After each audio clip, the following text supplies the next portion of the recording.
देण्याचा आणि त्या सर्वांमध्ये आणि एकात्मता यांचे आश्वासन देणारी बंधुता प्रवर्धित करण्याचा संकल्पपूर्वक निर्धार करून आमच्या संविधान सभेत आज दिनांक 26 नोव्हेंबर 1949 रोजी याद्वारे हे संविधान अंगीकृत आणि अधिनियमित करून स्वतः अर्पण करत आहोत.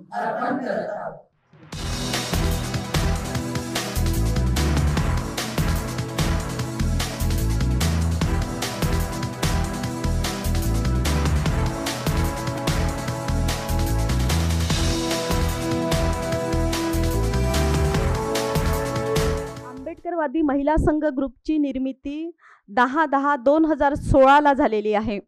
धम्मचक्र प्रवर्तनाचा तो काळ होता आणि त्या काळात मुंबईमधील इंजिनियर सूरज तळवटकर या त्यावेळी अवघ्या 24 वर्ष वयाच्या मुलाने, आमचा लहान भाऊच आहे तो, तर त्या मुलाने रमाई ही बंधू माधव यांनी लिहिलेली कादंबरी वाचली आणि तो कादंबरीने तो अक्षरशः प्रेरित झाला आणि त्या मुलाला वाटले की आणि आपण काहीतरी करायला हवे, हो ना, समाजासाठी काहीतरी करायला हवे.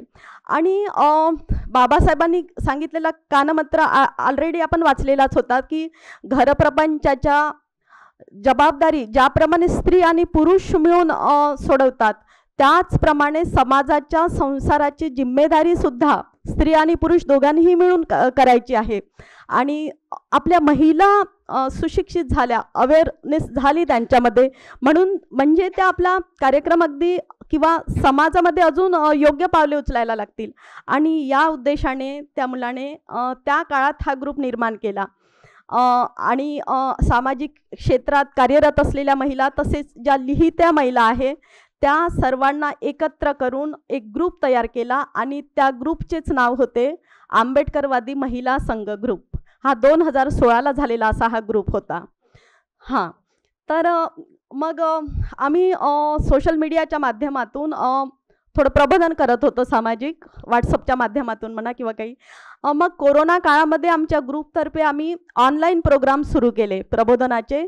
दर आठवड्याला आम्ही आमच्या ग्रुपतर्फे आम्ही कार्यक्रम आयोजित करत होतो.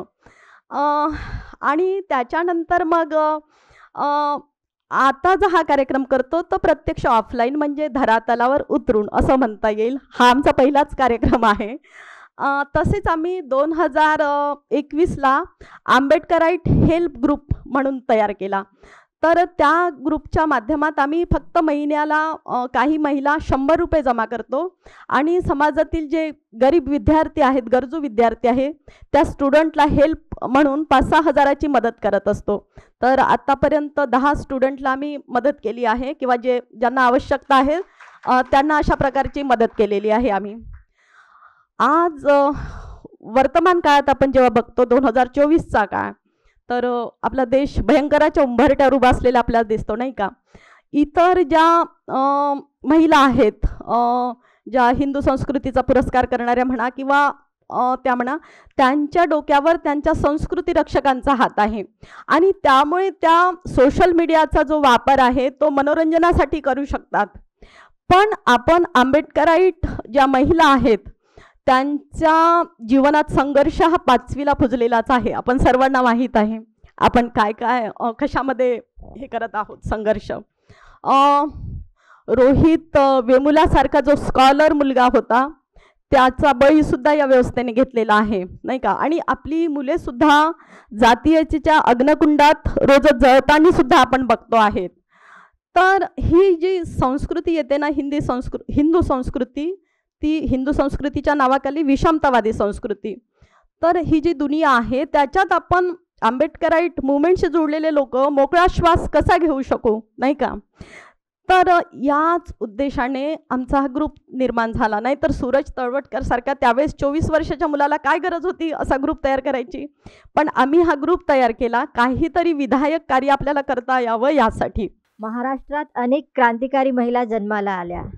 सावित्रीबाई फुले, पंडिता रमाबाई, रखमाबाई राऊत, ताराबाई शिंदे आणि अशाच महानायिकांच्या विचारांच्या वारसापैकी नागपुरातील एक नाव डॉक्टर सीमा साखरे, आमच्या पाथमेकर्स. ताई, तुम्ही आमच्यासाठी जी लढाई लढलात म्हणून आज आमचे जगणे, भटकणे, शिकणे, हसणे, बोलणे आणि हा पेहराव करणे हे सुखकर झाले आहे. नाहीतर नागपुरातील महिलांची स्थिती ही गायपट्ट्यातील महिलांसारखी असती.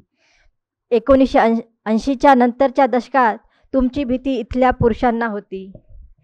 डॉक्टर सीमा साखरे हे नाव घेतले की पुरुषांच्या मनात धडकी भरत असे. सोनेगावसारख्या लहानशा गावात जन्माला आलेल्या, परंतु आपल्या कार्याने भारतभर व भारताबाहेर महाराष्ट्राचे व त्यातल्या त्यात आपल्या नागपूरचे नाव मोठे करणाऱ्या रॅडिकल स्त्रीवादी, जेव्हा आजही असंख्य बायांना स्त्रीवाद कळत नाही ताई, तेव्हा त्या अशा म्हणतात की नाही मी स्त्रीवादी नाही. आजच्या काळात अशा बाया बोलतात, परंतु 1980च्या दशकात तुम्ही रॅडिकल स्त्रीवाद जगलात. सीमाताई, तुम्ही तो व्यवहारातही आणलात. अनेक अडचणी आल्यात. हे आम्ही तुमच्या संग्राम या पुस्तकात व आम्ही स्वतःसुद्धा बघितलेले आहेत की तुम्हाला किती अडचणी आल्या. आणि त्यातल्या त्यात सुहासिनी माझी मैत्रीण होती. सुहासिनीसोबत पण बोलताना मला अनेक गोष्टी माहिती व्हायच्या. त्या माहिती आहेत मला. तुम्ही तुमचं सुखसंपन्नतेचं जीवन जगून, सुखसंपन्नतेचं जीवन सोडून लढवय्या आंदोलनकारी कार्यकर्त्या झालात. शिक्षिका, प्राध्यापिका, लेखिका, ॲक्टिव्हिस्ट, प्रखर वक्ता, प्रकाशिका, आंदोलनकर्त्या, कवयित्री आणि त्यातल्या त्यात आई, असे बहुआयामी असलेले तुमचं व्यक्तिमत्व. 8 मार्च 1980 साली स्वतः पुढाकार घेऊन नागपूरच्या व नागपुरातील इतर महिला संघटना एकत्र करून वडसा येथील आदिवासी तरुणी मथुरावर झालेल्या बलात्काराविरुद्ध पहिला मूक मोर्चा तुम्ही काढला. मथुरा ही केस फार गाजलेली केस होती आणि त्या केसमध्ये सीमाताईंनी पहिला मूक मोर्चा काढला होता. मोर्चा जरी मूक असला तरी महिलांच्या अत्याचाराविरुद्ध व ह्या कार्यातून तुम्ही वाचा फोडली. तुम्ही अगदी झपाटल्याप्रमाणे कार्यरत झालात. पायाला भिंगरी लागल्यागत जिथे कुठे महिला अत्याचार घडला तिथे जाऊन चौकशी करणे, पोलिसांपेक्षा जास्तही चौकशी ताई करायच्या. चौकशी करून पोलिसांना मदत करणे, स्वतः केस दाखल करणे, वेळ पडल्यास पोलिसांना बोलून त्यांना तपास करायला लावणे. महिलांना, मुलींना, प्रत्येक बाईला न्याय मिळायलाच हवा ह्या आवश्यकतेपोटी तुम्ही पेटून उठलात. जगातल्या प्रत्येक महिलेला न्याय मिळावा म्हणून तुम्ही आजही आपला महिला अत्याचार विरोधी परिषद या संस्थेमार्फत कार्य करीत आहात. तुम्ही आजपर्यंत डायरेक्ट इनडायरेक्ट 15 ते 20 हजार महिलांना मदत केली आहे. ताईच्या PhD थेसिसचाच नमुना जो होता तो 1000 बायांचा होता. बलात्काराच्या, महिला अधिकाराच्या, हुंडाबळी, दलित महिला विषय, घरगुती हिंसाचार, कुमारी मातांचे प्रश्न, त्यावर ताईंची एक पुस्तक आहे कुंतीच्या लेकी. महिला तस्करी, महिलांच्या संपत्ती अधिकार, महिलांचे दत्तक अधिकार, महिलांच्या पोटगी अधिकार, चाइल्ड कस्टडी, बालविवाह, ऑब्जेक्टिफिकेशन ऑफ वुमन, लैंगिक शोषण, महिलांसाठी असंख्य कार्यशाळा, कॅम्प व भारतभर व भारताबाहेर असंख्य पेपर प्रेझेंटेशन, त्यात सिंगापूर, बँकॉक, न्यूयॉर्क, 4थी व 5वी कॉन्फरन्स बीजिंग ही फार महत्त्वाची कॉन्फरन्स होती. आता इथले कुणाला माहीत नसेल पण ह्या फार महत्त्वाच्या कॉन्फरन्स असतात आणि तिथे आपल्या भारताचं नेतृत्व ताई करत होत्या. ही आपल्यासाठी फारच गौरवाची बाब आहे. लोकमत ह्या दैनिकात सलग 12 वर्ष, मधुमालती ह्या मालिकेद्वारे तुम्ही स्त्री प्रश्नांची आवाज झालात. जवळपास 20 पुस्तकांचे पब्लिकेशन, लेखन आणि असंख्य पुरस्कारांच्या मानकरी, ज्यात शीला दीक्षित यांच्या हस्ते तर कधी प्रणव मुखर्जी यांच्या हस्ते असंख्य पुरस्कारच्या तुम्ही मानकरी झालात. तुमच्यासारखे व्यक्तिमत्व महाराष्ट्राला मिळाले व त्यातल्या त्यात नागपूरला मिळाले याचा आम्हाला अभिमान आहे. अशा महान व्यक्तिमत्वास आंबेडकरवादी महिला संघ व आंबेडकराईट वुमन हेल्प ग्रुपतर्फे जीवन गौरव पुरस्कार आपल्याला आम्ही देण्याचे आयोजित केले आहे. आमच्याकडून हा पुरस्कार स्वीकारावा अशी मी विनंती करते. स्त्रियांच्या समस्या अजून सुटलेल्या नाही आहेत. त्यावेळेचं त्यावेळची परिस्थिती वेगळी होती. त्यावेळेस अशिक्षित, निरक्षर अशा स्त्रिया होत्या. परंतु आजच्या स्त्रिया सुशिक्षित आहेत, कमावत्या आहेत, रोजगारीच्या आहेत, तरी ही समस्या आहेतच. अजूनही स्त्रियांच्या समस्या सुटलेल्या नाही आहेत. एनकेन प्रकारे दुसरं स्वरूप त्यांनी धारण केलं आहे, पण समस्या मात्र कायम आहेत. आणि तुमचीच प्रेरणा घेऊन आजच्या ह्या आम्ही स्त्रियासुद्धा आम्ही पुढे वाटचाल करण्याचा प्रयत्न करू. तुमच्या पावलावर पाऊल ठेवण्याचा आम्ही नक्कीच प्रयत्न करू. तुम्ही आमच्यासाठी एक आदर्शवत आहात आणि म्हणून आमच्या महिला संघाला वाटलं की आपण सीमाताईंना एक गौरवान्वित करावं आणि आपले मनपूर्वक आभार. आमचा सत्कार तुम्ही स्वीकारलात. ही भूमी आमची आहे.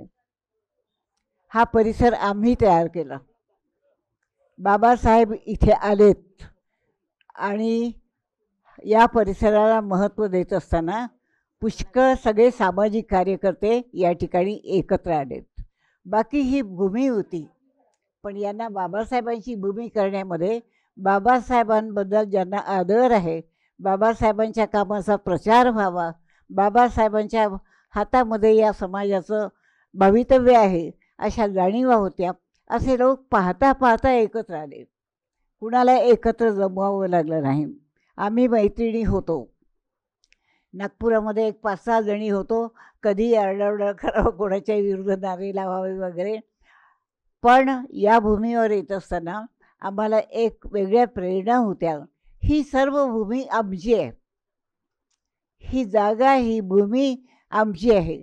हे बाबासाहेब आमचे आहेत आणि हे बाबासाहेबच आम्हाला इथून वर आमची उंची वाढवणार आहेत. आम्हाला माणसासारखं जगण्याच्या प्रेरणा देणार आहेत आणि वातावरण निर्माण करणार आहेत. खरंच आम्हाला ह्या सगळ्या प्रेरणा इथे मिळाल्या. बाबासाहेबांना समजणारे लोक कमी होते. आम्ही जरा अभ्यास करणारे होतो. विशेषतः लोकमतचा कॉलम मी चालवत असे. लोकमतमध्ये बाबासाहेबांबद्दल बरंच लिहिलं जायचं. बाबासाहेबांची ओळख करून देण्याची गरज नाही. बाबासाहेब बाबासाहेब होते आणि ज्यांनी त्यांची दीक्षा पाहिली असेल त्यांचा तो चेहरा पाहिला आहे, त्या चेहऱ्यावरचे भाव पाहिले, समाजाबद्दलच्या त्यांच्या ज्या जाणीवा आहेत त्या पाहिल्या. त्या कुणालाच बाबासाहेबांची ओळख करून देण्याची आवश्यकता नाही. आम्ही बाबासाहेब जगलो, बाबासाहेबांच्या जवळूनच घेतलं. ही भूमी नुसतं ग्राउंड होतं, या ठिकाणी काहीही नव्हतं. पण आम्ही जेव्हा बाबासाहेबांच्या दीक्षेला आलो, त्याला महिलांनी यावं की नाही, कोणी चढावं, कोणी उतरू नये, व्यासपीठावर कोणी बसावे, पुष्कळ गोष्टी होत्या. पण आम्ही जरा संघर्षवाल्या महिला होतो. एकत्र आलो, सांगितलं अगं बाबासाहेब फार मोठे आहेत, ते सर्वांचे आहेत, आपले पहिल्यांदा आहेत. ज्यांचा नाही कोणी त्यांचा बाबासाहेब आहे. आपल्याला कोण म्हणतं गं त्या महिला आहेत, त्या अमक्या आहेत, अमक्या आहेत. बाबासाहेबांनी आपल्याला माणूस पण दिला आहे. बाबासाहेबांनी आपल्याला नागरिकत्व दिलं आहे. बाबासाहेबांनी सन्मान दिलेला आहे. हे सांगण्याची गरज नव्हती. ज्यांनी थोडे बहुत बाबासाहेब वाचलेत, वर्तमानपत्र वाचली, त्या सर्वांना बाबासाहेब माहीत होते. ही भूमी एक सपाट भूमी होती. पण इथे जेव्हा जमायला लागलो, आमचा एक ग्रुप होता, एकत्र आल्या होत्या, समविचारी एकत्र आल्या होत्या. काही प्रोग्राम नव्हतं, पण बाबासाहेबांच्याबद्दल बोलायचं. बाबासाहेबांचे विचार आणि सगळ्यात महत्त्वाचं अधिकार आणि कॉन्स्टिट्यूशन हे शब्द देशाची घटना, अधिकार हे बाबासाहेबांच्या नावावरच लोकांना कळले. आम्ही पहिल्यांदा तेच काम केलं. महिला कधी स्वतःच्या अधिकारांचा विचार करत नव्हत्या, कधी आपल्याला काही सन्मानानं माणसासारखं जगता येईल याचाही विचार करत नव्हता. पण बाबासाहेबांचा विचार इतका पक्का होता की बाबासाहेबांचं नाव घेऊन जर अधिकारांबद्दल बोललं तर महिला बरोबर हो करायच्या. म्हणजे आपल्यासाठी हे विचार आहेत. या भूमीने आम्हाला माणसासारखं जगण्याचे विचार दिले, अधिकारांच्या जाणीवा करून दिल्या आणि अधिकारांसाठी संघर्ष करणंही शिकवलं आहे. म्हणून मी आधी या भूमीला वंदन करते, तुम्हा सगळ्यांना नमस्कार करते. भाषण देण्याचा प्रसंग नाही, पण आपण सर्वजण जे मिळालं ते राखण्याचा तर प्रयत्न करूया. मला असं दिसतंय की ते राखण्याचाही प्रयत्न होत नाही. अधिकार काही सहज मिळाले नाही. बाबासाहेबांनी जे संविधान तयार केलं मोलाचं आहे, लाख मोलाचं आहे. ते आपण वाचतो, त्यातला शब्द तुम्हाला माणुसकी शिकवतो. तुमच्या अधिकारांच्या जाणीवा देतो आणि संघर्ष करण्याच्या प्रेरणा देतो. आम्ही संविधानच वाचलं. आम्ही त्या काळामध्ये काही 7-8 जणींचा ग्रुप होता. आम्ही सामाजिक कार्य करायचं, पण प्रेरणा घेऊन आम्ही इथे आलो. इथे त्या झाडाखाली बसलो आणि ठरवलं आपण जर 7-8 दिवस एकत्र येऊया का.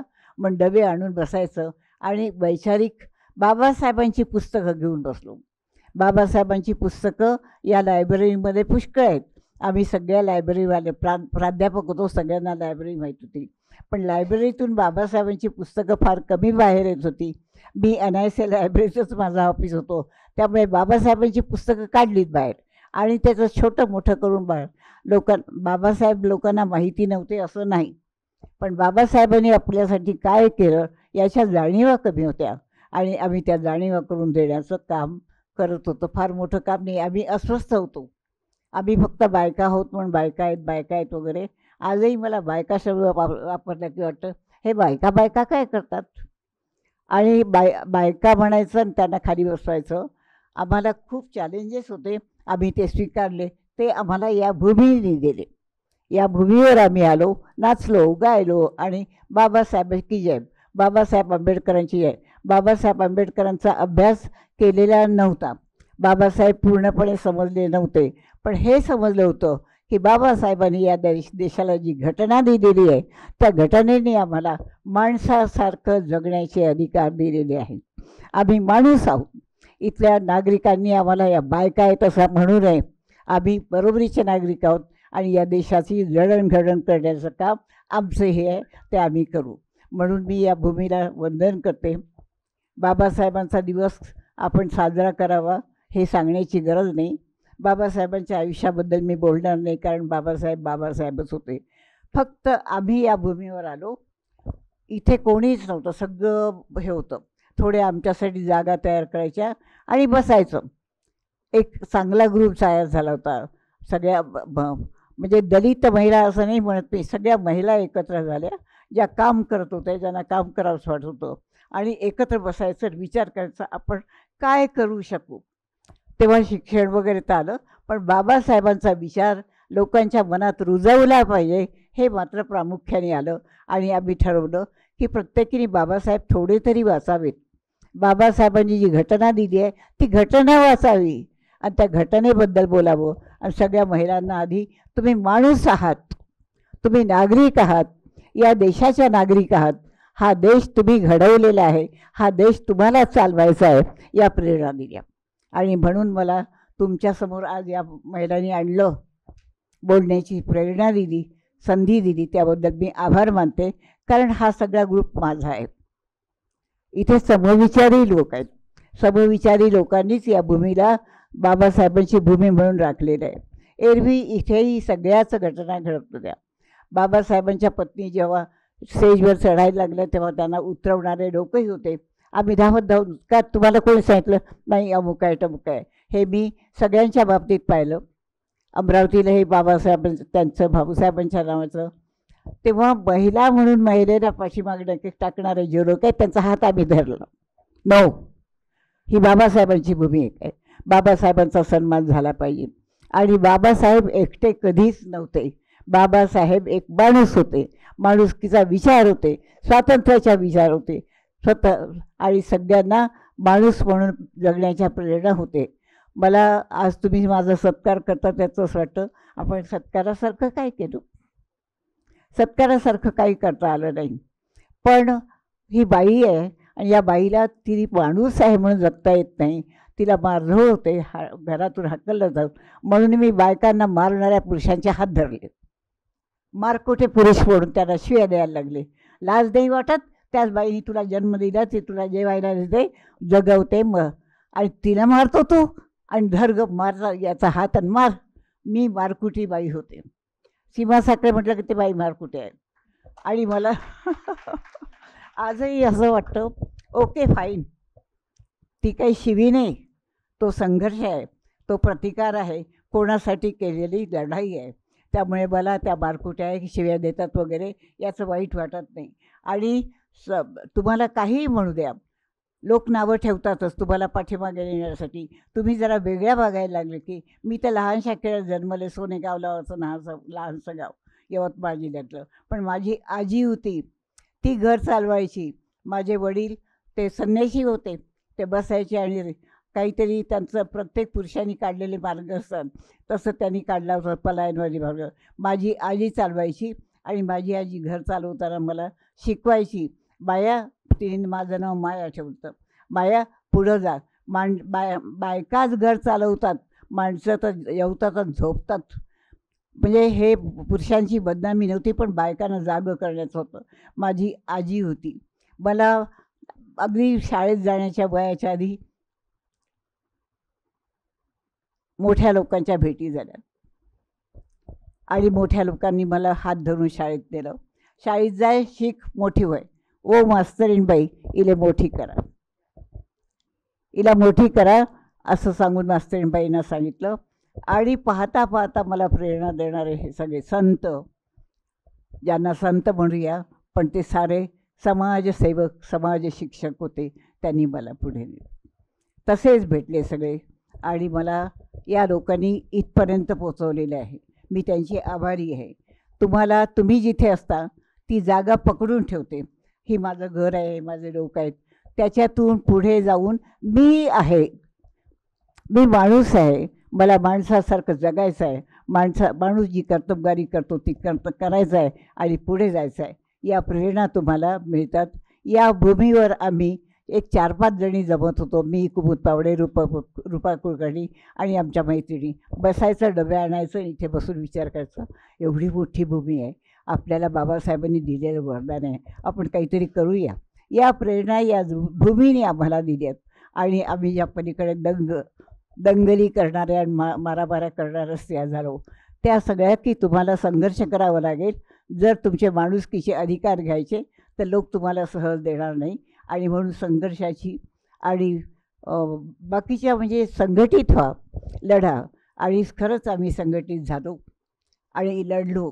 आजही आम्ही एकमेकांना आवाज देतो, अगं दीक्षाभूमीवर जायचं, जमतो.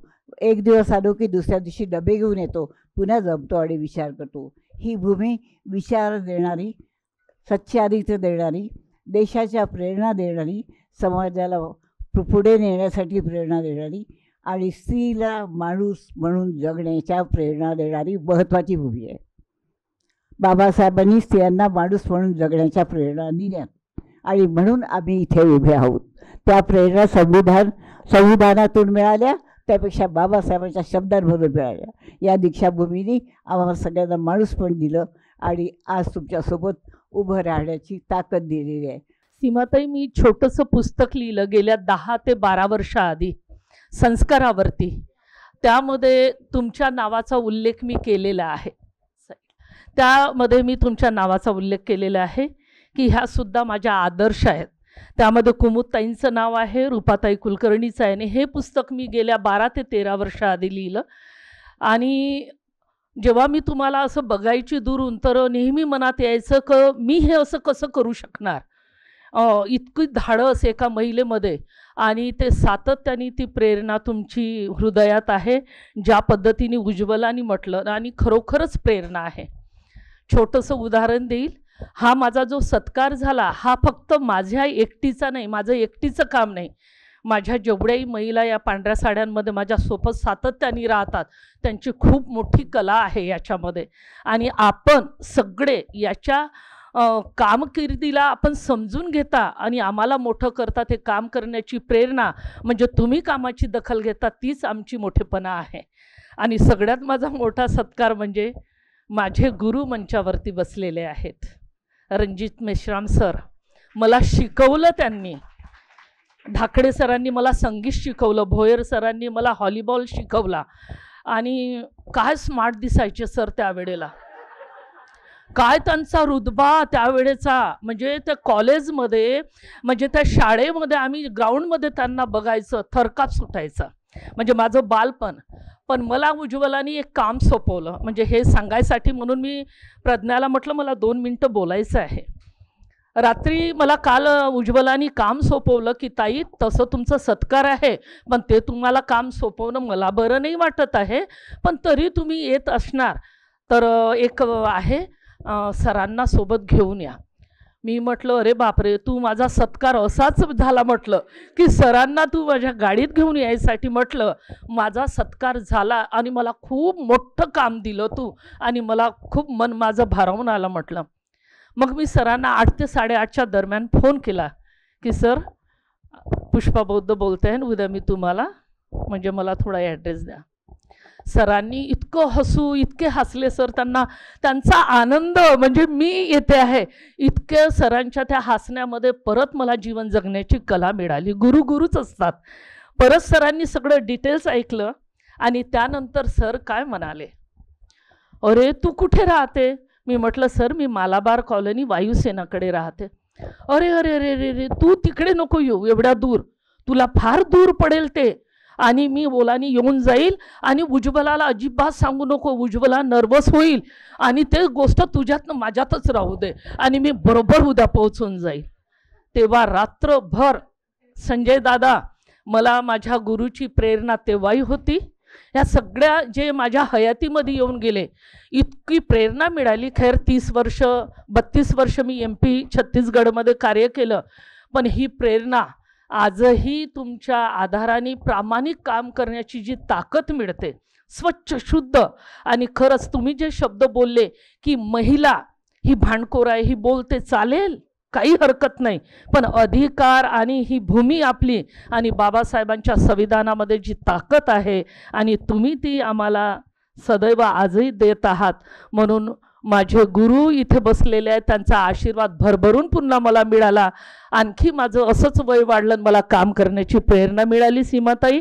आणि मला इथे आपण इतकं चांगलं तुम्ही सत्कार करून मला 2 शब्द महत्त्वाचे बोलायचं इथे मुभा दिली, त्यासाठी तुमच्या सगळ्या आंबेडकरी महिला संघाचं मी आभार व्यक्त करते. इथेच थांबते. सर्वांना माझा मैत्रीपूर्ण जय भीम. आमच्या मोर्चेकरी बाई, मोर्चेवाल्या बाई म्हणायचो आम्ही लहानपणी, यांना खूप मोर्चा काढायच्या. आणि यांचं लोकमतला एक सदर चालायचं मधुमालती, बरोबर आहे, मधुमालती, त्याच्या आम्ही फार फॅन होतो. आणि ह्या शहरामध्ये 2च बाया फेमस होत्या, त्याच्यामध्ये एक आमच्या सीमाताई आणि दुसऱ्या रूपाताई, या 2च बाया फेमस होत्या. आता तरी आम्ही तक्षशिला, कल्पना, छाया ह्या आम्ही आता 10-12 महिला आहोत, पण त्यावेळेस या 2च महिला होत्या, बरोबर आहे ना संजय? आणि आम्ही सगळे धावत होतो यांच्या मागे, आणि मोर्चे काढले की चालले. यांनी कुठे अत्याचार विरोधी आघाडी आहे ना आपली, स्त्री अत्याचार विरोधी महिला परिषद, ह्या सगळ्या यांच्या कार्यक्रमाला आम्ही हजर राहायचो कार्यकर्ते म्हणून. यांना तर माहितीही नाही राहायचं कोण काय करते, कोण काय चालले आहे, कोण मागे आहे आपल्या. या पुढे जायच्या, आम्ही सगळे लोक मागे जायचो. आणि असं काही त्यावेळेस असं काही हे नव्हतं की बा मोर्चात आलेल्या सगळ्या लोकांची यादीच्या यादी दुसऱ्या दिवशी प्रसिद्ध होईल वगैरे, असं काहीही नव्हतं. आमच्यासारखे लोक तक्षशिला काम करत राहायचो आम्ही. आणि मी पण 7-8 वर्ष एक विद्यार्थी सुरक्षा समितीच्या माध्यमातून आंदोलन चालवलं. ट्रक खाली जे विद्यार्थी मरायचे, आणि असं करता करता माझं निवेदन वर्तमानपत्रामध्ये जसंच्या तसं हेडिंग लावून प्रसिद्ध व्हायचं. तर मग माझ्यासोबतचे ते रणजित सरांना माहीत असेल, कन्नूबाबू चौबे आणि दिनेश वैद्य, श्रीराम वैद्यांचे पुतणे, हे लोक मागे लागले माझ्या की तुला हे एवढं चांगलं लिहिता येते तर मग तू असं कर ना, ह्या क्षेत्रात पत्रकारितेची पदवीच घेऊन टाक. मग ते सतीश पावडेंनी माझा फॉर्म भरला, आणि ज्या दिवशी इंटरव्ह्यू होता त्या दिवशी मला रस्त्यात सांगते आज तुझा इंटरव्ह्यू आहे. आणि अशा पद्धतीनं माझ्या पत्रकारितेला सुरुवात झाली. आणि मध्ये मग 20-22 वर्ष वेगवेगळ्या वर्तमानपत्रात, म्हणजे सर्वात जास्त काळ मी जनवादमध्ये घालवला. आणि त्यानंतर नागपूर पत्रिका, नागपूर टाइम्स, आणि मग लोकमतला 6 वर्ष, अकोल्याला. तर अशा परिस्थितीमध्ये 22 वर्ष गेल्यानंतर मग मध्ये ब्रेक झाला. मी सिद्धार्थ कॉलेज ऑफ इन्शुरन्स सांभाळायला लागले. आणि मग आता हे 3 वर्ष 3.5 वर्ष होत आहे बहुजन सौरभ माझ्या गळ्यात पडलं आणि मी ते पार पाडते आहे, मला जसं जमेल तसं. पण तुमच्या सगळ्यांच्या आशीर्वादानेच म्हणूया, सौरभला जरा चांगला वाचक वर्ग आहे. म्हणजे रोज मला फोन येतात किंवा आमचे जे लेखक आहेत त्यांना फोन जातात आणि मला आनंद याचा आहे. जे काही बहुजन सौरभला मी करते त्याच्यात मला रणजित सरांचा लेख छापून आला की खूप बरं वाटते. मग त्यांना बॉक्स करून द्या, मग त्याला डबा म्हणतात ते. मी म्हटलं असा तर मला डबा नाही नेऊन देत आहेत घरी, तोच डबा मी देते. तर अशा पद्धतीनं हे चाललं आहे. मग भूपेंद्र गणवीर आहेत ते आता मध्ये तर ते 11-12 एपिसोड त्यांचे धम्मसहलचे चालले. खोब्रागडे सर, भीमराव खोब्रागडे धम्मसहल. आपण गेलो होतो नेपाळला, पण मला काही त्यावेळेस असं काही हे वाटलं नाही की आपण धम्मसहल लिहावं. पण जेव्हा भूपेंद्र गणवीरांनी 11 एपिसोड धम्मसहलचे लिहिले, म्हणजे बुद्धाच्या जन्मस्थळापासून निर्वाणापर्यंतचे सगळे स्थळं त्याच्यामध्ये कव्हर झालेले आहेत. तर अशा पद्धतीनं खूप लोकप्रिय झालं त्यांचं ते 11 धम्मसहलचं. आणि त्यानंतर आमचे पुण्यावरून मला रोज 2-3 दिवसाआड त्यांचा फोन येतो, ते म्हणजे आमचे जयंत नारायणजी सर. अरे काय संध्या, हे का नाही घेतलं, ते का नाही घेतलं, तू असं कर, तू तसं कर, आणि हेडलाईनमध्ये हे पाहिजे होतं, हे नाही झालं ना. मग त्याला म्हणावं लागते मी उद्या सुधारणा करेल. तर अशा पद्धतीने आजही स्वतःला सुधारत वाटचाल माझी सुरू आहे. आणि आता सध्याची तर ही वर्तमानपत्राची वाटचाल फार खडतळ आहे. आपण म्हणतो की लोक खूप आहे आपल्या समाजामध्ये, पण काम करणारे लोक आजही कल्पनाताई फार कमी आहे. फार बोटाच्या म्हणजे 10ही बोटाच्या वर येणार नाही इतके लोक आहेत की जे काम करत नाही. पण जे सामाजिक क्षेत्रामध्ये आहेत, जे हिरिरीनं काम करतायत, प्रश्न मांडतात आहे, त्या सगळ्यांसाठी बहुजन सौरभ एक वेगळ्या पद्धतीने एक विचारपीठ झालेला आहे. एवढंच मी आपल्याला सांगते. आपण सगळ्यांनी बहुजन सौरभ वाचावा. जे पहिलं नाटक धनवटे नॅशनल कॉलेजमध्ये असताना साखरे सर होते, मारली लाईन तर तबियत फाईन, त्या नाटकाच्या विरोधामध्ये जे काही आंदोलन नागपूरमध्ये चाललं होतं, त्या आंदोलनाची स्वतः मी एक साक्षीदार आहेत. आणि तेव्हापासून आम्ही सीमाताई साखरेंना ओळखतो. त्यांचा जो या ठिकाणी सत्कार झालेला आहे, त्या सत्कार मूर्ती आदरणीय सीमाताई साखरे, आदरणीय रणजितदादा मेश्राम, जे दैनिक लोकमतमध्ये पत्रकार होते. आणि आम्ही सर्व चळवळीमध्ये झपाटलेली जी काही मंडळी होतो, यशवंत पाटील असोत किंवा नालंदा गोडबोले असोत, अमर रामटेके, रोशन सोमकुवर, दादाकांत धनविजय, संघमित्रा मेश्राम, अशा ज्या सगळं आम्ही जे होतो की त्यांच्यासोबत सातत्याने बसून लोकमतच्या समोर जाऊन आम्ही टपरीवर चहा पीत बसायचं आणि आम्हाला ते मार्गदर्शन करायचे. असे आदरणीय आमचे रणजितदादा मेश्रामजी या ठिकाणी उपस्थित, सन्माननीय विशाखा कांबळे ज्यांनी या सत्काराला मला बोलवलं, अशी माझी मैत्रीण लहान बहीण उज्ज्वला मेश्राम, आपण सर्व संघटनेच्या सर्व माझ्या मैत्रिणी ज्यांचा सत्कार झाला त्यांचेसुद्धा या ठिकाणी अभिनंदन करते. आणि वैचारिक क्षेत्रामध्ये आपण सर्व काम करणाऱ्या सर्व माझ्या मैत्रिणींनो जास्त बोलणार नाही, कारण कार्यक्रमाचं आयोजन करत असताना मला आपली सर्वांची धावपळ आणि वेळेचं बंधन माहीत आहे. या ठिकाणी एवढंच म्हणावंसं वाटतं की जी वयाच्या 10व्या वर्षापासनं ज्या सांस्कृतिक पथनाट्याच्या चळवळीतनं मी समोर आली आणि ज्यांनी मला या ठिकाणी आणलं, ती उज्ज्वला मेश्राम खंडाळकर, म्हणजे संघमित्रा खंडाळकर, जी उज्ज्वला मेश्राम गणवीरची बहीण आहे. त्या संघमित्रांनी मला खऱ्या अर्थाने पथनाट्याच्या सांस्कृतिक चळवळीमध्ये आणलं. अभिनव कलानिकेतनच्या माध्यमातून मी त्या ठिकाणी जे काही गावागावामध्ये अन्याय अत्याचार व्हायचे आणि ते आम्ही पथनाट्याच्या माध्यमातून गावामध्ये वस्तीमध्ये जे मांडायचं, त्या चळवळीतनं जे काही मला माझ्या पायाला जे काही बळ दिलं, जी वैचारिक आयाम मला त्या चळवळीने दिला, म्हणून बहुतेक मी आजपर्यंत सामाजिक सांस्कृतिक पत्रकारिता आणि राजकारण या क्षेत्रामध्ये खंबीरपणे जे उभी आहे, मला असं वाटतं की हे त्याच आंबेडकरी आणि सांस्कृतिक चळवळीचं बळ आहे. या ठिकाणी उज्ज्वला मला एवढं सांगावंसं वाटतं की सीमाताई साखरे, कारण साखरे सर हे धनवटे नॅशनल कॉलेजला प्राध्यापक होते, प्रोफेसर होते. आणि त्यांच्यासोबत माझी मोठी बहीण नालंदा वानखेडे गोडबोले ही सुद्धा कवयित्री होती. आणि सातत्याने या लोकांशी आमचा संबंध आला. जसं संध्या राजूरकरने सांगितलं की या समोर राहायचं आणि आम्ही मागं राहायचं. पण एक उदाहरण मी तुम्हाला देते यांच्याबद्दल. कांचन मेश्राम हत्याकांड जेव्हा झालं आणि त्या मुलीला जेव्हा खांडरे करून मारण्यात आलं, तेव्हा नलिनीताई सोमकुवर आणि सीमाताई साखरे, चारूताई, आम्ही कळमेश्वर पोलीस स्टेशनच्या समोर कडाक्याच्या थंडीमध्ये डिसेंबरमध्ये आम्ही 9 दिवस त्या ठिकाणी आंदोलन केलं. आता तुम्हाला एक गंमत सांगते. सीमाताई साखरेंचं जवळपास 15 वर्षापूर्वी काय वय असेल? आजही त्या खंबीर आहेत बरं. तेव्हा सुद्धा पोलीसवाले यांना वारंवार विनंती करत होते की तुम्ही काही बसू नका, कारण आमरण उपोषणाचं यांनी त्या ठिकाणी घोषित केलं होतं. ते पोलीसवाले येऊन सीमाताईंना उठवायचा प्रयत्न करत होतो ना आम्ही सीमाताईला बसवायचा प्रयत्न करत होतो. म्हणजे त्यांना वाटत होतं की सीमाताई उठेल तर आंदोलन संपेल आणि ज्यांना अटक करायची आहे ते अटक झाले नव्हते, ते नराधाम, म्हणून आम्ही तिथे बसलो होतो. आम्ही बसल्यामुळे अट्रॉसिटी दाखल झालं. सीमाताईला आम्ही 9 दिवस काही उठू दिलं नाही. थोड्या सीमाताई पण मधात म्हणत होत्या की अगं मला आता थोडंसं उठावं लागेल कारण आग्रह होत आहे, पण आम्ही सीमाताईला उठू दिलं नाही आणि ते आंदोलन सक्सेसरित्या आम्ही त्या ठिकाणी निर्माण केलं.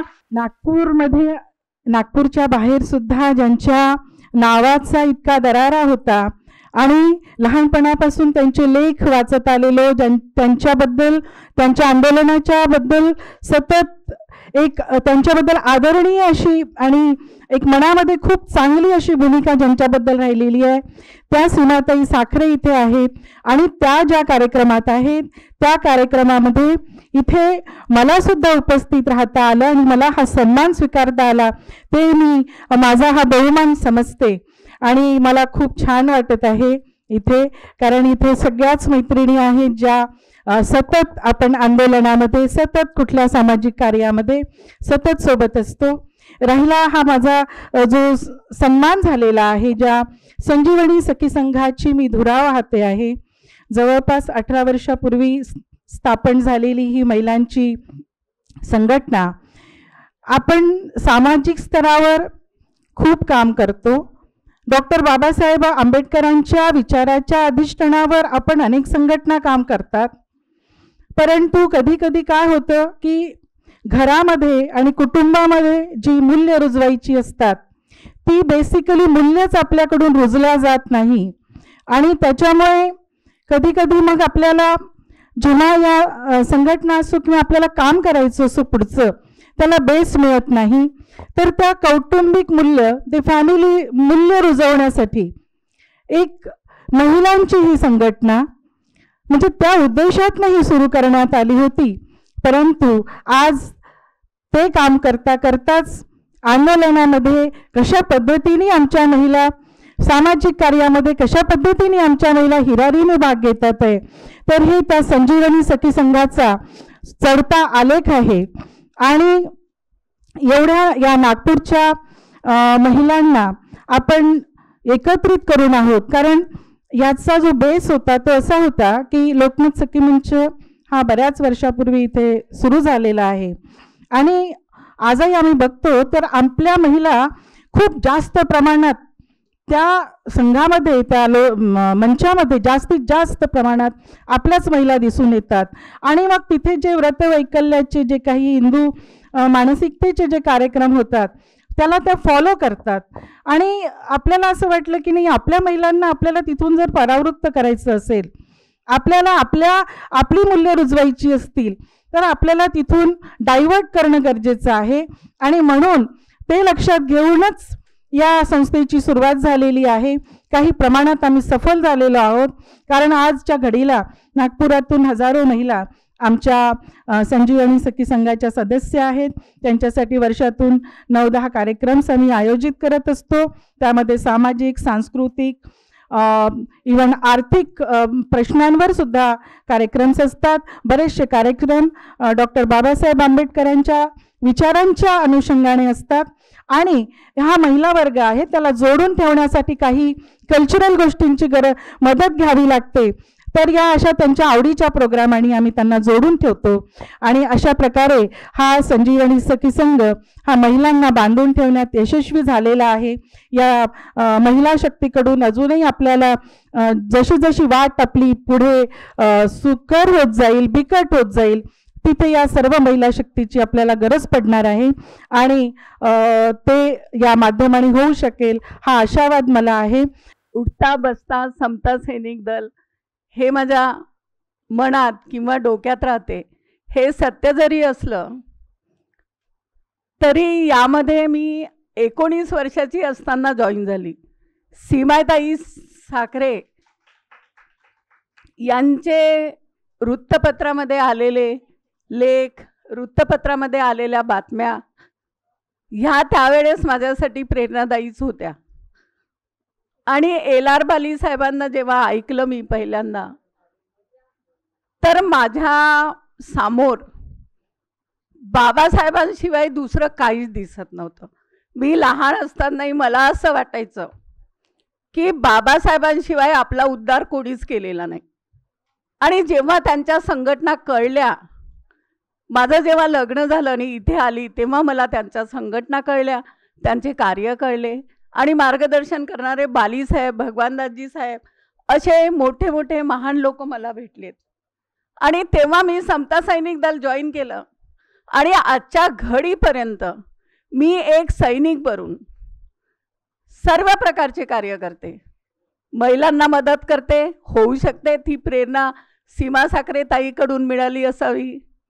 त्यांच्यासाठी भांडण करते, त्यांच्यासाठी झगडाही करते आणि वेळ आली तर बालीसाहेबांकडून शिकलेलं वैचारिक धन, भगवानदासजीकडून प्रेरणा मिळालेलं मला ज्ञान आणि याच्यामध्ये मी सतत लगातार सातत्याने कार्य करीत आहे.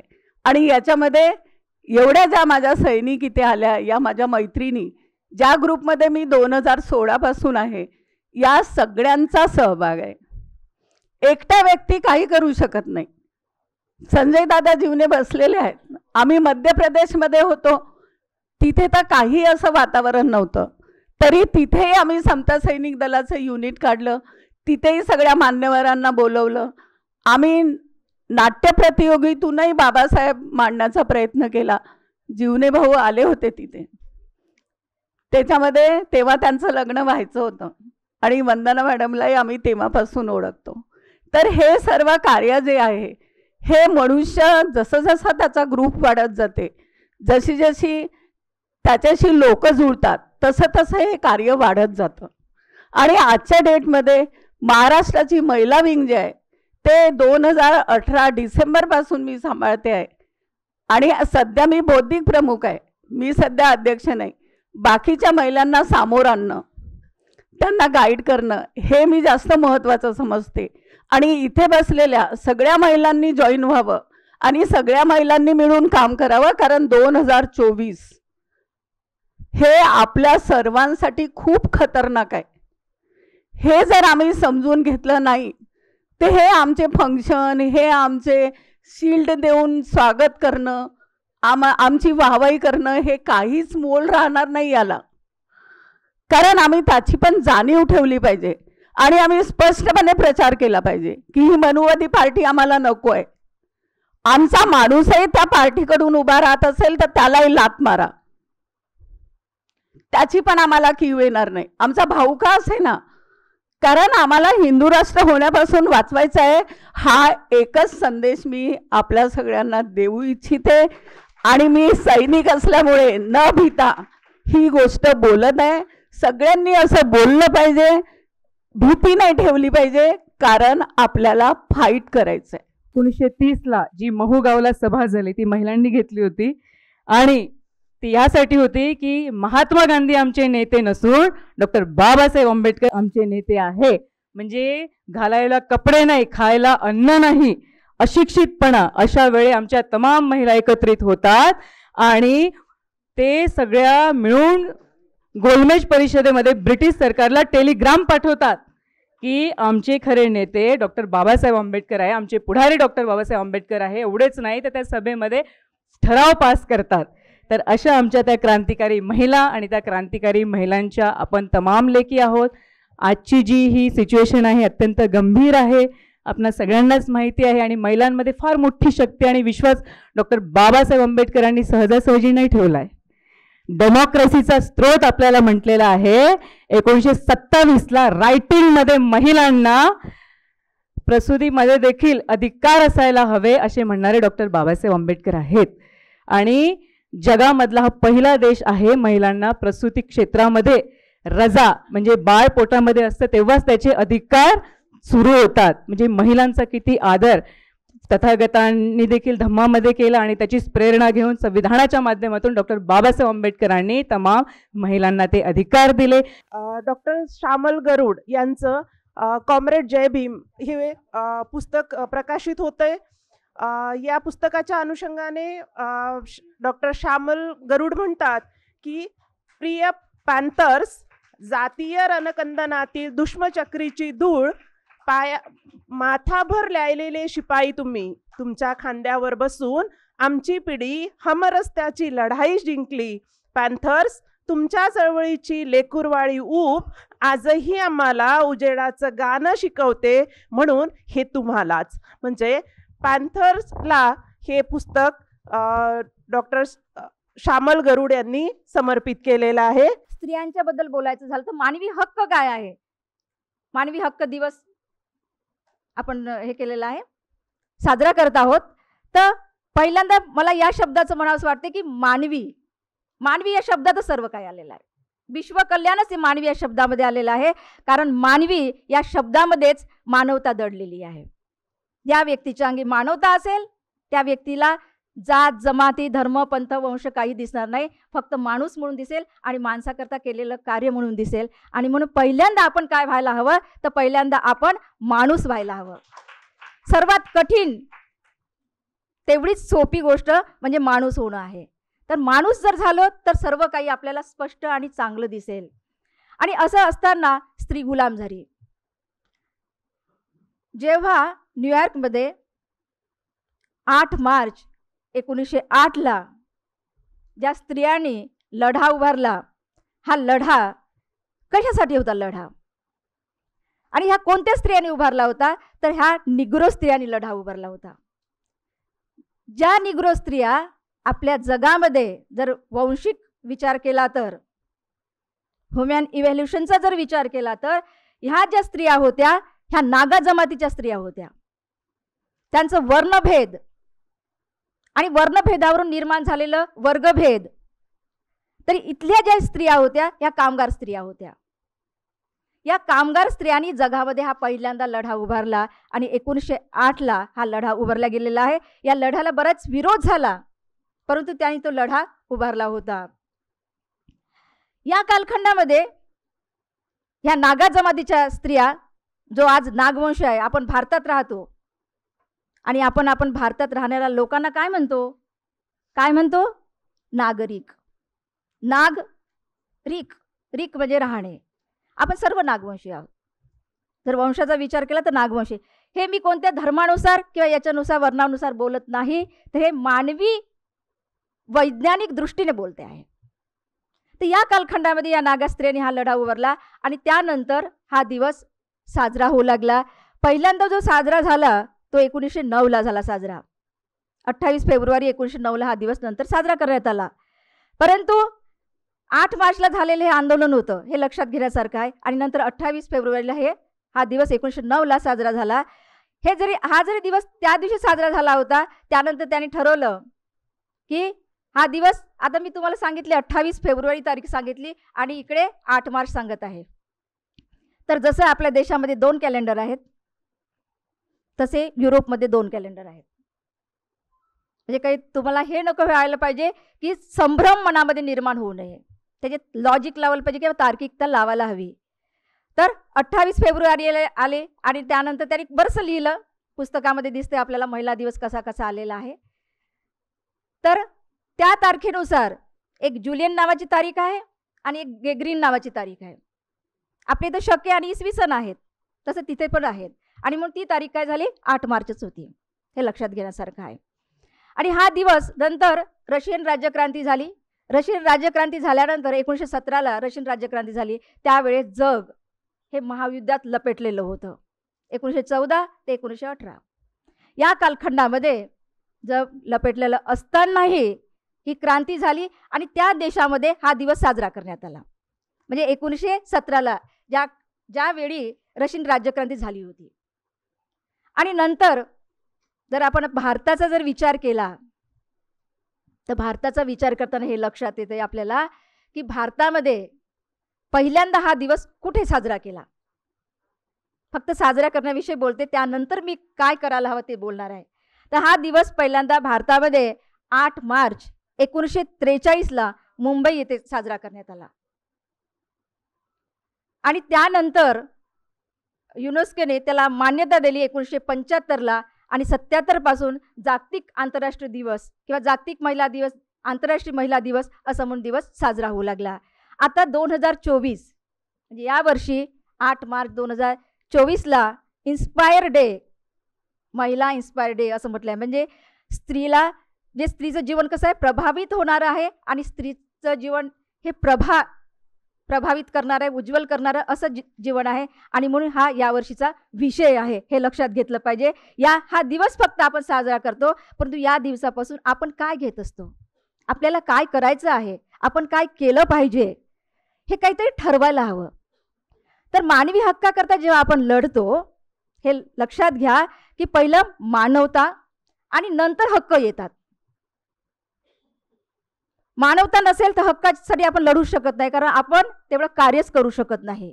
आणि म्हणून हे लक्षात घेण्यासारखं आहे की आपले कोणते हक्क आहेत हे पहिलं जाणून घेणं आवश्यक आहे डोळसपणे. जर आपण आपले हक्क जाणूनच नाही घेतले, मी गुलामात आहे म्हणजे काय आहे, गुलाम फक्त स्त्रीलाच असते असं नाही, पुरुष पण गुलामात असू शकतात. एखादी समाजव्यवस्था गुलामात असू शकते, एखादी वर्ग गुलामीत असू शकते. तर याला पहिल्यांदा जाणीव होणं आवश्यक आहे. बाबासाहेबांनी म्हटलेलंच आहे की आपल्याला आपली जाणीव होणं आवश्यक आहे. आणि मी स्त्रियांकरता बाबासाहेब काय म्हणाले ते सांगते. बाबासाहेबांनी म्हटलं होतं स्त्रियांकरिता की आपला दागिना काय आहे, तर आपला दागिना शिक्षण आहे. तर पहिल्यांदा आपण शिक्षण घेतलं पाहिजे. आणि शिक्षण घेतं म्हणजे आम्ही फक्त साक्षर होणं म्हणजे शिक्षण नाही, सुशिक्षित होणं म्हणजे शिक्षण नाही. एखादी व्यक्ती शाळेत गेली नसेल तरी ती सुशिक्षित आहे, ती साक्षर आहे. का? कारण तिने दुसऱ्या पिढीला घडवलेलं आहे. ती स्त्री महत्त्वाची आहे, तिलाच माता म्हणायला पाहिजे. बाबासाहेबांनी तेच सांगितलेलं होतं की शिक्षणामुळे आपल्याला एक धार निर्माण होते. आणि ही धार फक्त तलवारीची नसावी, तर ही धार लेखणीची असावी. मग आशय आणि अभिव्यक्ती म्हणजे आपल्याला काय करायचं आहे, तर त्याचे एक संकल्पना आपल्या मनामध्ये निर्माण व्हायला पाहिजे. आणि म्हणूनच नंतर आपण अभिव्यक्ती करत असतो. ही अभिव्यक्ती चिरकालीन टिकत असते. मग दृश्य श्राव्य माध्यमातून का असेना, लेखणीच्या माध्यमातून का असेना, आणि इतरही माध्यम, या माध्यमातून आपण या लेखणीद्वारे काय करू शकतो, एक लढा उभारू शकतो.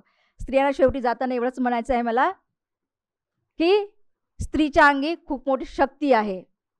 आपण आपल्या हक्काकरता लढत आहोत हे मला मान्य आहे, परंतु हा लढा देत असताना आपण अधिक क्रियाशील होऊन काय करू शकतो, आपली कर्तव्ये कोणती आहेत.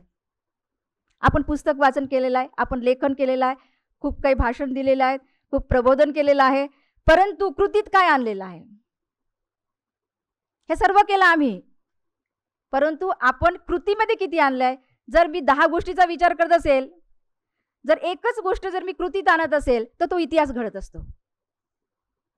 आणि म्हणून एकच करायचं, तो इतिहास घडला तरी चालेल आणि नाही घडला चालेल, त्याकडे लक्ष न देता आपण आपलं मार्गक्रमण करत असायला पाहिजे. आता शेवटी जाताना 2 मिनटं बोलते मी की माननीय डॉक्टर सीमाताई साखरे या माझ्या आदर्श आहेत. मी सांगू इच्छिते की मी 4थ्या वर्गात असताना मी आदिवासी भागातून आलेली आहे, जिथं मुलींना घराबाहेर पडू नये, शिक्षण देऊ नये, शिकून काय करणार, अशा ठिकाणून मी सांगू इच्छिते. ताईसाठी हे 2 मिनटं आपल्यासाठी बोलत आहे मी शेवटचे, की स्वतःच्या लाईफवर मी बोलत नाही सहसा, पण ताईबद्दल मला बोलावंसं वाटतंय. तर मी 4थ्या वर्गात असताना म्हणजे लोकमत पेपर यायचा आमच्याकडे, आणि तो काळ्या पांढऱ्या याच्यात यायचा, ब्लॅक अँड व्हाईट पेपर असायचा पहिले लोकमत 2 पानाचा. त्यावेळेस सीमाताईला मी वाचलं होतं आणि इतक्या लहान वयामध्ये मी ते वाचन करत होतं. सीमाताईच, मी 4थ्या वर्गात होती जेव्हा मला थोडं थोडं वाचता येत होतं. अशा वेळी मी सीमाताईंना वाचलेलं आहे. त्यानंतर सीमाताईपासून मला हे वाटलं की सीमाताई नागपूरला राहत होते आणि मी छोट्याशा खेड्यागावात राहत होते, आणि मला तेव्हा असं वाटलं की इतकं मोठं कार्य करू शकतात आपण, काही तर छोटंसं करू शकतो, आणि एवढ्या मोठ्या महामानवाच्या प्रेरणा आपल्या सोबत आहेत. मग यांच्या पावलावर पाऊल टाकून आपण काही थोडंसं तर कार्य करू शकतो असं मला वाटायला लागलं, आणि तिथून मी कार्याला सुरुवात केली. 4थ्या वर्गात होती, आणि 8व्या वर्गात असताना आता 25 पुस्तक मॅडमने सांगितलीच होती, तर 8व्या वर्गात असताना पहिली कथा लिहिली आदिवासींवर. इथून सुरुवात झाली माझ्या लेखनाला. आणि प्राध्यापक रणजित मेश्राम सर, माझा 20-25 वर्षाचा ओळख आहे माझी त्यांच्यासोबत, आणि समाजशास्त्राचे आहेत. विशेष म्हणजे त्यांनी मला बरीच मदत केली त्या कालखंडात, जेव्हा मी विद्यार्थिनी होते, PhD करत होते त्यावेळेस मी. तर शेवटी एवढंच सांगायचं की मी इतक्या छोट्या खेड्या गावातून आलेली आहे, आज तुमच्या पुढे उभी आहे आणि यांच्यासोबत आहे, याचं मला म्हणजे खूप खूप अभिमान वाटतो. तर बाबासाहेबांना थोडंसं समजून घेता आपण हे लक्षात घेतलं पाहिजे की बाबासाहेब सुद्धा हे विकसित होत गेले, बाबासाहेब सुद्धा हे प्रक्रियेनं घडत गेले.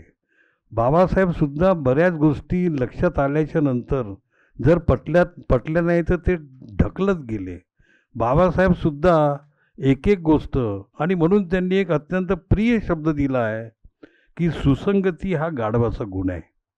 मी एकदा काल बोललो आणि त्याच्यावर मी काय आयुष्यभर राहावं असं वगैरे काय नाही आहे, पण ते पूर्ण सूत्राकडे जेव्हा जात राहतात, ही जी बाब आहे आपण ही संक्षेपानं आपण ते घेतली पाहिजे.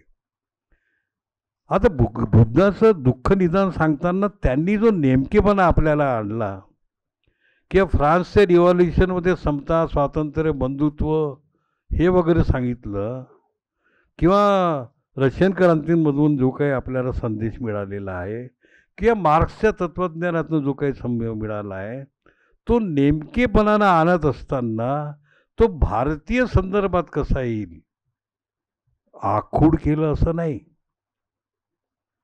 कमी दर्जा दिला असं नाही,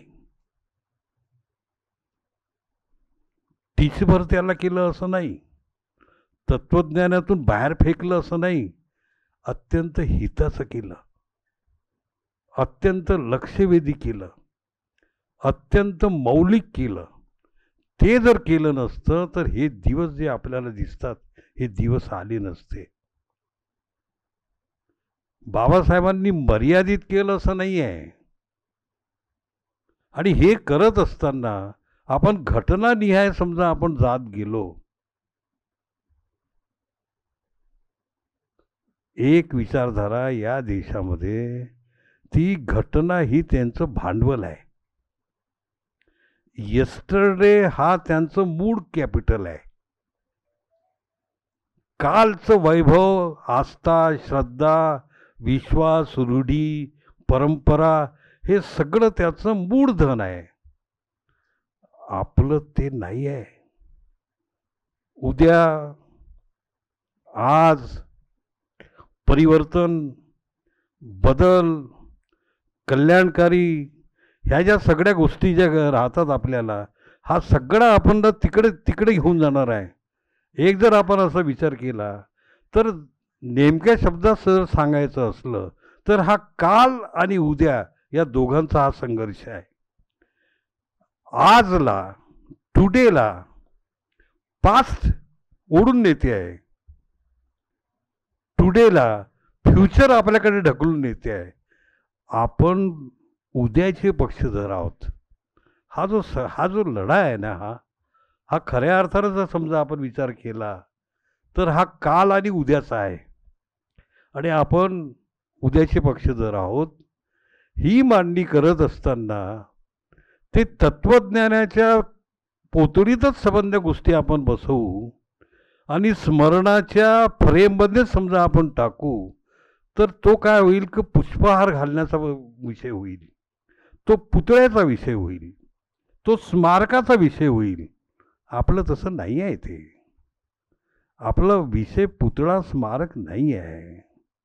आणि ती जी प्रक्रिया आहे, मोठ्याचं स्मरण करताना लहानाला पूर्ण विसरून जावं असं नाही आहे. ते त्याचं कारण असं आहे की 13 ते 17 ते कोलंबियाला आहेत, 20 ते 23 ते लंडनला आहेत. आयुष्यभर त्यांनी अस्पृश्यता पाहिली आहे आणि भोगली आहे. अत्यंत जवळून त्यांनी डबक चाळीमधलं ते जीवन पाहिलं आणि गावातलंही जीवन पाहिलं आहे. ते त्यांच्यासाठी नवं नाही आहे, पाहिलं आहे त्यांनी. मग त्यांनी जग पाहिलं. पहिल्या दर्शनामध्ये समजा ते अमेरिकेला गेले आणि दुसऱ्या दर्शनामध्ये जर ते लंडनला गेले आणि जसं आता विशाखा बोलली तसं, अरे त्यांच्या समोर महायुद्ध घडते आहे. ते जर म्हणजे 13 ते 17, 14 ते 18 तर म्हणजे महायुद्ध पहिलं त्यांच्या समोरच घडलं. तेव्हा ते तर अमेरिकेमध्ये होते आणि महायुद्धामध्ये अमेरिका हा एक पक्ष होता. म्हणजे साक्षात त्यांनी महायुद्ध पाहिलं आहे. 23ला संबंध म्हणजे प्रॉब्लेम ऑफ रुपी वगैरे लिहून DSC वगैरे घेऊन तेव्हा जेव्हा आले, हे 1923 पासून मी संक्षिप्त तुम्हाला सांगेन. आणि तिथे आता त्यांच्या जीवनाचा जो प्रारंभ होतो आहे की नाही, मधल्या काळामध्ये साऊथ बेरे कमिशनच्या पुढे त्यांनी साक्ष दिले, परंतु त्यांच्यामध्ये मर्यादा होत्या. 1918ला आलेलं south bureau commission, south bureau हा अध्यक्ष होता, सोबत त्याच्या 7 लोक होते. त्यातले एकूण ते 5 आणि 3 की 4 असं काहीतरी ते होतं. त्यातले भारतीय पण होते त्याच्यात, त्या कमिशनमध्ये. साऊथ ब्युरो कमिशनला साक्ष देताना सिडनहॅम कॉलेजमध्ये बाबासाहेब हे अस्थायी प्राध्यापक होते. त्यांनी केवळ निवेदन नाही दिलं, तो त्यांनी संक्षेपमध्ये प्रबंध दिला होता. कारण त्यांनी 1913ला कास्ट इन इंडिया हा प्रबंध लिहिला होता. भारतातल्या जाती हा विषय त्यांनी 1913लाच अमेरिकेमध्ये राहून लिहिलं होतं. त्यांचं पूर्ण लक्ष भारतावर होतं, त्यांचा पूर्ण अभ्यास भारतावर होत्या. त्यांच्या डिग्र्या लंडनच्या होत्या, त्यांच्या डिग्र्या कोलंबियाच्या होत्या, परंतु अभ्यास विषय एक तर इंग्रज शासन होतं किंवा भारत होता. तुम्ही त्याच्या संबंध प्रबंधाच्या आणि डिग्र्यांचा जर अभ्यास विषय विचार, मग ती MAची असो, ती PhDची असो, ती DSCची असो, त्या संबंध डिग्र्यांचं जर तुम्ही पाहिलात किंवा त्यांनी त्या काळामध्ये जे लिहिलं आहे, एकतर विषय आहे इंग्रजांचं शासन प्रशासन किंवा एकतर विषय आहे भारत. विदेशातल्या डिग्र्या भारतातला अभ्यास करून त्यांनी घेतल्या आहे. भारताला जेवढं समजून त्यांनी घेतलं, मला नाही वाटत इतरांनी कोणीतरी केलं. आणि हे सगळं समजून घेतल्यानंतर 1924ला मी जे आता म्हणतोय ते महत्त्वाचं आहे की 1924ला त्यांनी बहिष्कृत हितकारणी सभा काढली आहे. ही त्यांच्या आयुष्यातली पहिली संस्था आहे. आणि आपण जे म्हणतो शिका, संघटित राहा आणि संघर्ष करा, हे तिन्ही जे दिलं आहे हे बहिष्कृत हितकारणी सभेची ब्रीदवाक्य आहेत. बहिष्कृत हितकारणी सभेची कामकाज, अधिवेशन, सभा, संमेलन सुरू असताना बाबासाहेबांची विधानसभेमध्ये राज्यपाल नियुक्ती करतात. आणि राज्यपाल नियुक्ती करत असताना मुंबईच्या अधिवेशनामध्ये महाडच्या विषयीचा कुणीतरी एक ठराव ठेवतो एक सदस्य की महाड नावाच्या गावात नगरपालिकेने तलाव हा सर्वांसाठी खुला केल्याच्या नंतरही तुम्ही त्या घटनेला दैवीकरणाच्या दृष्टीनं पाहाल की चळवळीच्या दृष्टीनं पाहाल, तुम्ही कमी करा असं मला म्हणायचं नाही, परंतु जाणीवपूर्वक तुम्ही प्रत्येक घटनांचं जर दैवतीकरण कराल तर आपण हिंदुत्वाच्याच मार्गाने चाललो असं होईल. बोलत काय, प्रत्येक घटनांचं समजा आपण असं कराल तर आपण त्या दिवशी आपण तर्क करण्याची, पुढं जाण्याची, चळवळ करण्याची, महाड हा वाक्याचा प्रारंभ आहे, पूर्णविराम कुठे आहे, समजलं काय? आणि हा प्रारंभ म्हणजे किती, कुठे जाईल, कुठपर्यंत जाईल, ही जी दृष्टी आहे ना, या दृष्टीकडे समजा आपण नाही गेलं, ही जी, आणि ज्या देशात आपण राहतो त्या देशामध्ये हिंदुत्व हे लोकसंख्येने इतकं मोठं आहे, माध्यमं ही त्यांची इतकी सशक्त आहेत, मनोरचनेवर प्रभाव करणारी संबंध साधनं ही त्यांची आहेत, अभ्यासक्रमावर सगळा पगडा त्यांचा आहे, बालपणापासनं तर सवंगडी जे मिळतात ते त्यांचे आहेत, आणि या संबंध गोष्टींचा जो प्रभाव असा पडतो की कालमध्ये रममान व्हायची ही उपजत वृत्ती आपल्यामध्ये येते, आणि मग आपण उद्याकडे विस्मरणाकडे आपण जातो, किंवा तो आपला अभ्यास विषय होत नाही. आपली चळवळ म्हणजे अभ्यासक्रम आहे, आपली चळवळ म्हणजे अभ्यासक्रम.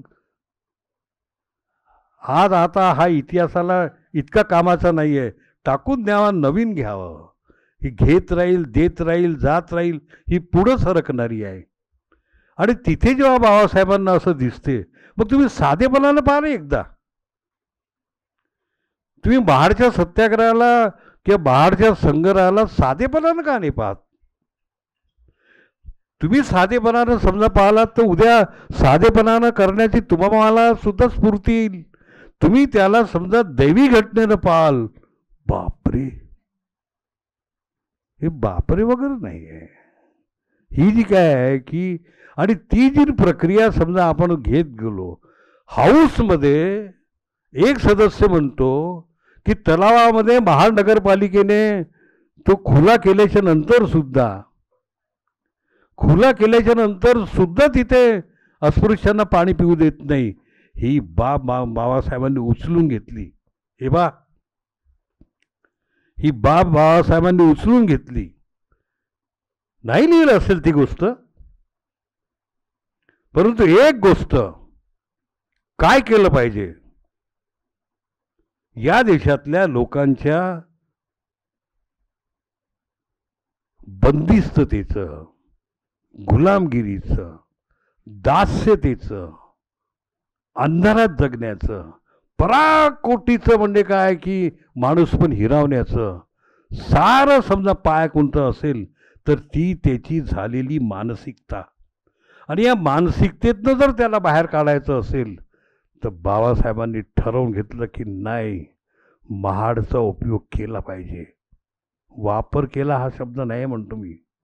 एक बाब अशी आहे की नगरपालिकेचा ठराव आहे, मुंबईच्या हाऊसमध्ये हा विषय येऊन गेला आहे, आणि हा विषय इंग्रजांच्या लक्षात आणून द्यायचा आहे.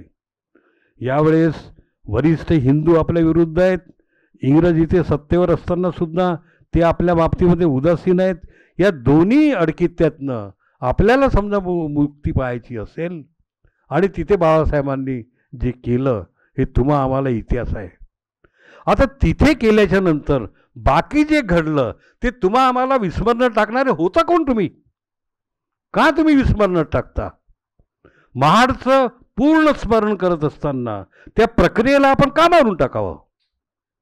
त्या बाबासाहेबांनी केवळ महाडच्या तलावातलं पाणी प्राशन करून हा संबंध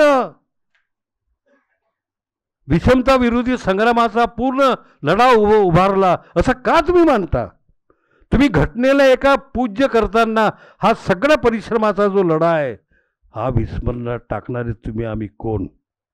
कोण आहात तुम्ही? कोण आहे मी? कोण ते इतिहासकार? का त्यांनी असं लिहावं? का बाबासाहेबांना बळजबरीनं तुम्ही देव बनवण्याच्या मागे लागता? मोठा माणूस होता, महापुरुष होता, गळ्यातलं ताईत होतं, मुक्तिदाता होता, पण माणूस होता. भगवान बुद्धाला पाहिल्याच्या नंतर देव कधीच वाटत नाही. काय कारण आहे? येशू ख्रिस्ताला पाहिल्याच्या नंतर वाटते की हा देव असावा, कारण त्यांनी मान्य केलं की मी ईश्वराचा पुत्र आहे. तो जरी म्हणजे काय आहे की मस्जिदमध्ये जाणारा माणूस जरी त्याचा अल्लाचा फोटो जरी नसला तरी त्यांनी सांगितलं आहे की मी ईश्वरानं पाठवलेला दूत आहे. भगवान बुद्धाला जगभर कोणीही देव मानत नाही, ही जी किमया आहे. बाबासाहेबांनाही माणूस मानूनच खूप मोठा मानलं पाहिजे.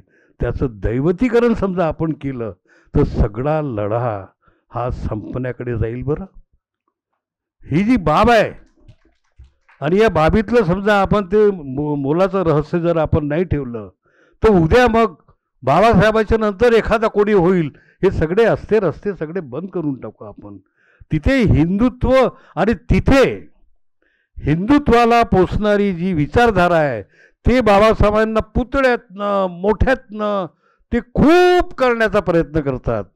बाबासाहेबांचा विचार करत नाहीत. ही जी बाब आहे, मी तुम्हाला महाडचं सांगत होतो. मग 20 मार्च 1920ला पाण्याचं झालं. मग काय बाबासाहेब थांबून गेले? हे महत्वाचं आहे. हे जे आहे ना, हे महत्वाचं आहे. आणि मग ते मुंबईला आल्याच्या नंतर हे बा इथे मला नेमकेपणा हे सांगायचं आहे की बाबासाहेबांच्या या संघर्षाचा जो नेमकेपणा आहे जागतिकीकरणाच्या विरुद्ध आहे असं मला म्हणायचं नाही आहे.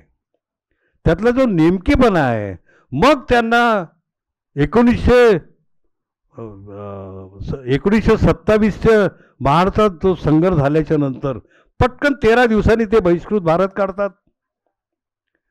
बहिष्कृत भारतातला पहिला अग्रलेख लिहितात, पुनश्च हरिओम. हिंदू होते तेव्हा वाईट मानण्याचं काही कारण नाही आहे.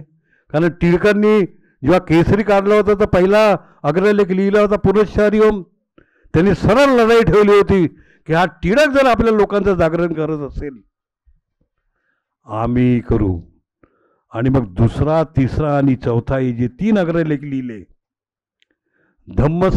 धर्मसंघर्ष आणि इंग्रजांची जबाबदारी. 15 दिवसानंतर परत अग्रलेख लिहिलं, वरिष्ठ हिंदूंची जबाबदारी आणि हिंदू धर्म. 15 दिवसानंतर तिसरा अग्रलेख लिहिला, अस्पृश्यांची जबाबदारी. तिसऱ्या अग्रलेखात बाबासाहेबांनी मन खोलून लिहिलंय की तुम्हाला प्रतिकार योग करावा लागेल. तुम्ही त्यांचे वंशज आहात. ते बाबासाहेब लिहितात,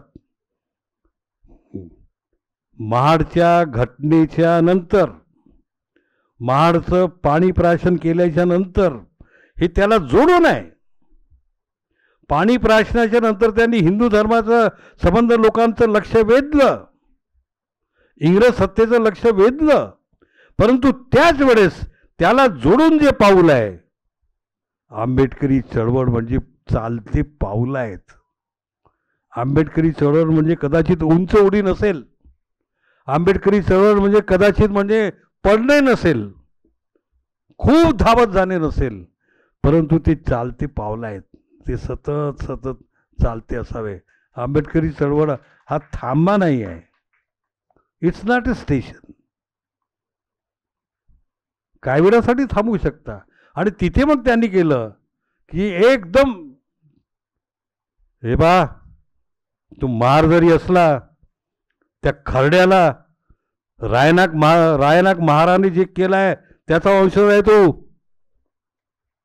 त्या पावनखिंडीला सिद्धनाथ महाराणी जे केलंय त्याचा वंशज आहे तू. त्या भीम्या कोरेगावला पेशवाईला संपवताना ज्या शूर महाराणी केलंय त्याचा वंशज आहे तू. तुला प्रतिकार योग करावा लागेल. मला माहिती आहे, बाबासाहेब लिहितात तिथे, मला माहिती आहे की महाराजांची स्थिती किंवा अस्पृश्यांची स्थिती एकदम हलाखीची आहे. तुम्ही 100% पराधीन आहात, माहिती आहे मला. त्यांच्याशिवाय तुमचं काही जगू शकत नाही, भागू शकत नाही, माहिती आहे मला. तुम्ही प्रतिकार योग केल्याच्या बरोबर तुम्ही खूप हलाखीत जाल, माहिती आहे मला. तरीही तुम्हाला तुमची मुक्ती पाहायची असेल तर तुम्हाला प्रतिकार हे करावंच लागेल. महाड किंवा असे जे आपण छोट्या छोट्या घटनांचं दैवतीकरणासारखं चाललेलं आहे, ही अत्यंत चळवळीला मागे खेचत नेणारी प्रक्रिया आहे. आणि आत्ता खूप मी अनेकदा बोलत असते, मी खूप, पण मला अनेकदा म्हणतात की खूप फटकळ आहे, परंतु ही गोष्ट प्रत्येकदा तुम्हाला सांगावी लागणार आहे, कारण दैवतीकरण होत चाललेलं आहे. मी आत्ता परवा एका ठिकाणी नाचगाण्यांचा कार्यक्रम, म्हणजे एका कार्यक्रमामध्ये बाबासाहेबांना सिनेमाच्या गाण्यावर नाचवलं म्हणून मी एका ग्रुपमध्ये त्याच्यावरती फक्त मी हे सांगितलं की ही चुकीची गोष्ट आहे, आपण बाबासाहेबांचा गणपती बनवता कामा नये. तर त्या ग्रुपमधल्या असणाऱ्या तत्त्वज्ञानी लोकांनी माझ्यावरती टीका केली की हे मी अजिबात या सांस्कृतिक गोष्टींचा विरोध करणार नाही, कारण संजय जीवणी या ठिकाणी आहेत. माझी चळवळीमध्ये एंट्री झाली ती दलित रंगभूमीमुळे झाली, मी नागपुरात जी आली ती दलित रंगभूमीमुळे आली. तर मी या सांस्कृतिक गोष्टीचा अजिबात विरोध करणार नाही, पण डॉक्टर बाबासाहेब आंबेडकरांचं दैवतीकरण करणं ही आंबेडकरी चळवळीला मारक असणारी गोष्ट आहे, म्हणून त्याच्याकडे कटाक्षाने लक्ष देण्याची गरज आहे. दादा जे बोलले त्याला माझं पूर्णपणे समर्थन आहे, अनुमोदन आहे, आणि हे घेऊन आपण सगळ्यांनी पुढे बोलत राहिलं पाहिजे. हे खूप महत्त्वाची गोष्ट आहे. दुसरा एक महत्त्वाचा मुद्दा विशाखा बोलली. मी आजपर्यंत विशाखाला पाहिलेलं नाही. विशाखा आमच्या घराच्या बाजूलाच राहते, आणि मला खूप वाईट वाटलं जेव्हा मला कळलं की ही पोरगी 25 पुस्तकं लिहिते, ही पोरगी एवढं संशोधन करते, आणि आमच्या आंबेडकरी चळवळीमध्ये तिचा म्हणजे उल्लेख असेल कुठे मला माहीत नाही, पण मी नाही ओळखत, त्याचं मला फार दुःख. आणि आज विशाखा, खरं मला खूप आनंद झाला की आम्ही खूप चिंतेत होतो, म्हणजे माहिती नाही ती खरी खोटी असू शकते, मी असेल, पुष्पाताई असेल, तक्षशिला असेल, आम्हाला एक चिंता होती की सेकंड जनरेशन महिलांची, कारण मी ब्राह्मणवादी महिला संघटनांचं खूप ऑब्झर्वेशन करते, मी अभ्यास करते, आणि एक दिसते आम्हाला त्यांच्यामध्ये की त्या एक लिगसी सोडून जातात, त्या नवीन जनरेशनला तयार करतात, त्यांच्याकडे नवीन जनरेशन अगदी उभीच आहे, त्या गेल्या की त्यांची नवीन जनरेशन काही ना काही नवीन गोष्टी तयार करतात. आपल्याकडे नवीन जनरेशनला उभं करण्याची प्रोसेस नाही आहे, आणि ती प्रोसेस मला असं वाटते की या समूहाने ती सुरू केलेली आहे.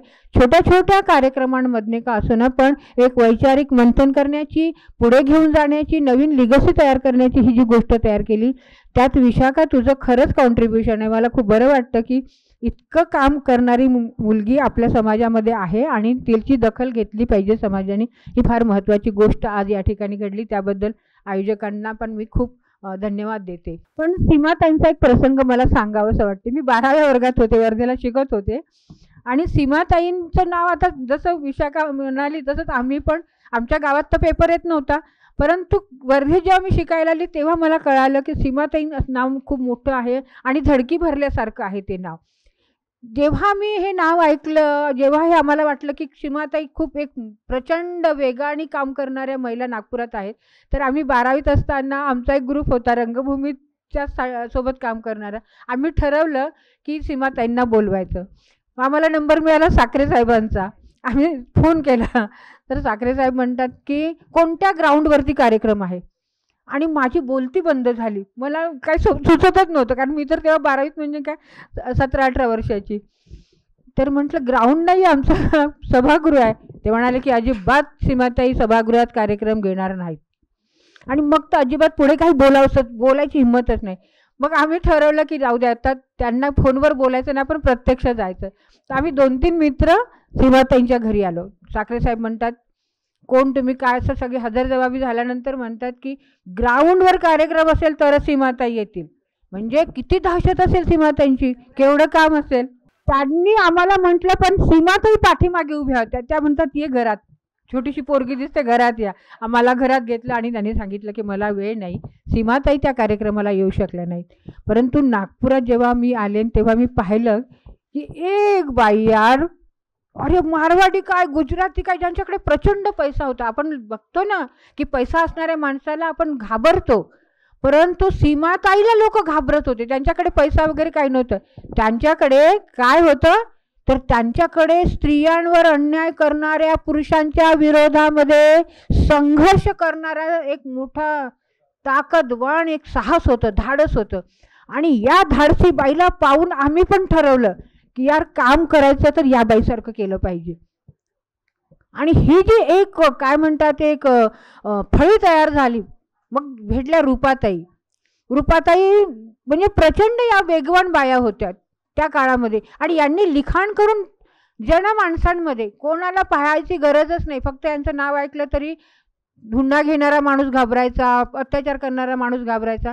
आणि भारतभर जे नाव गेलं रूपाताई सीमाताईंचं ते एका घटनेमुळे, जे एका आदिवासी महिलेवर बलात्कार केला. आता त्यांचं नाव जागतिक पटलावरती पण घेतलं जातं, त्यांची नोंद आहे जागतिक पटलावरती की अशा प्रकारचं विदर्भामध्ये काम करणाऱ्या सीमाताईंचं.